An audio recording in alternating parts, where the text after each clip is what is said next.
Cannibales en costume par David Courpasson. Deuxième interview avec vous, David Courpasson, autour de Cannibales en costume. Et une confidence pour débuter. Il y a 25 ans, je suivais un DEA. Voilà, on appelle aujourd'hui les masters de recherche. J'avais un prof qui s'appelait David Courpasson. Vous le connaissez? C'est le même. C'est le même? Avec quelques cheveux blancs en plus. Qu'est-ce qu'il dirait à l'étudiant que j'étais 25 ans plus tard? Je crois que j'avais été passionné par vos cours. C'est gentil, merci. Il dirait que si j'écrivais aujourd'hui cet article qui était sorti dans la RFG, 1997, 98 ou 17. Le changement est un outil politique. Voilà, et puis après ça, cette somme un peu à partir d'une habilitation à diriger des recherches en sociaux qui s'appelait l'action contrainte. J'écrirais les choses différemment dans la forme, mais tout à fait semblable sur le fond. Il y avait une critique implicite, ou explicite d'ailleurs, à bien y regarder, sur la question du management, mais sur la question du changement, et du management du changement à l'époque. Autrement dit, je pense que j'étais agacé, déjà à l'époque, de cette espèce de mot valise, de pratique un peu valise qu'on trouvait déjà à l'époque dans les organisations, cette espèce de culte de la modernisation, de culte de ce qui est neuf, de culte de ce qui est en changement, en mobilité. On appellera ça aujourd'hui l'agilité, la flexibilité. Ça m'agaçait, parce que je voyais beaucoup plus les effets pervers, conscients ou inconscients, que toutes ces opérations de changement dans les organisations pouvaient avoir. Et donc j'ai voulu décortiquer le changement comme une idéologie.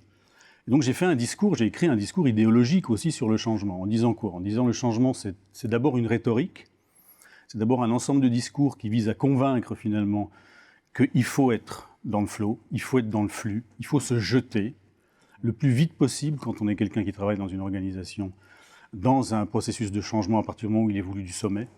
Et puis la deuxième, c'est une rhétorique, alors là carrément politique, qui est discriminatoire. C'est-à-dire que si vous n'êtes pas dedans, vous êtes fichu.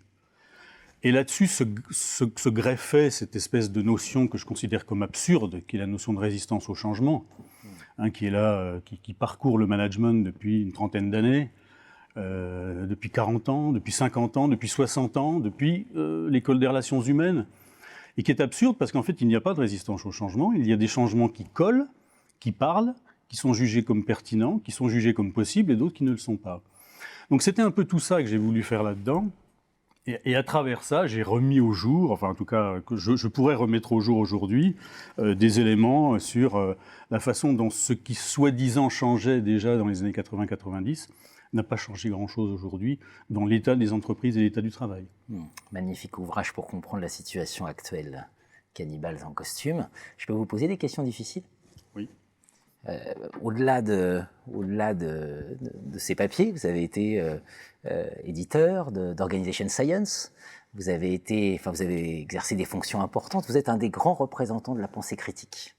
Quand vous voyez le monde de 2020, vous ne vous dites pas on a loupé un truc là? Alors, qui ont les éditeurs, les chercheurs? Les éditeurs, les chercheurs, tout le monde. Ouais. Enfin, l'école critique, qui a quand même eu un gros succès.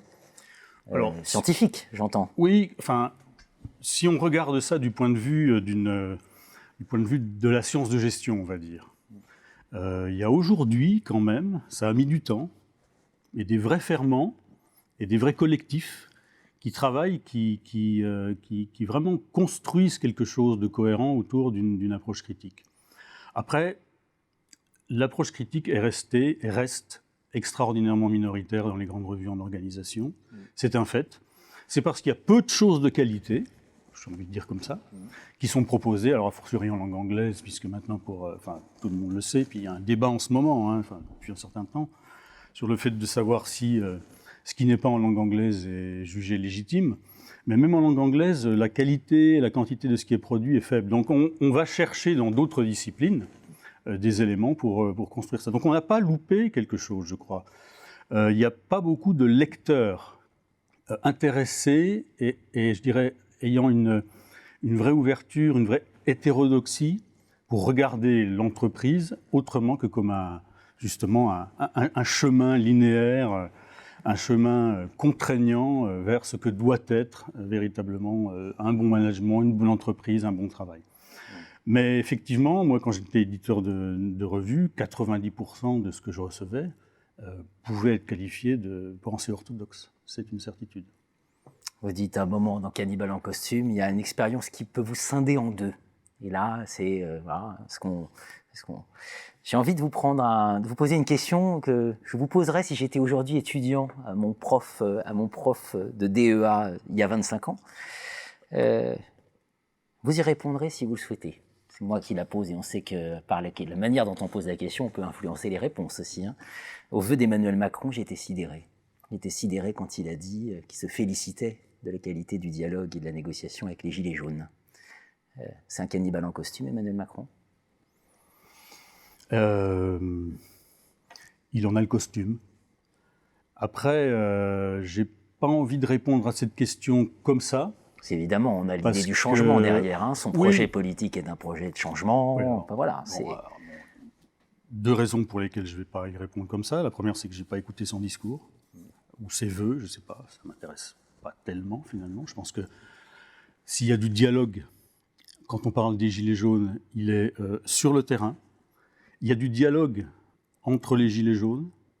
Il y a du dialogue entre les Gilets jaunes et les forces de répression et la police. Il y a du dialogue partout, mais pas, me semble-t-il, avec les représentants de l'État.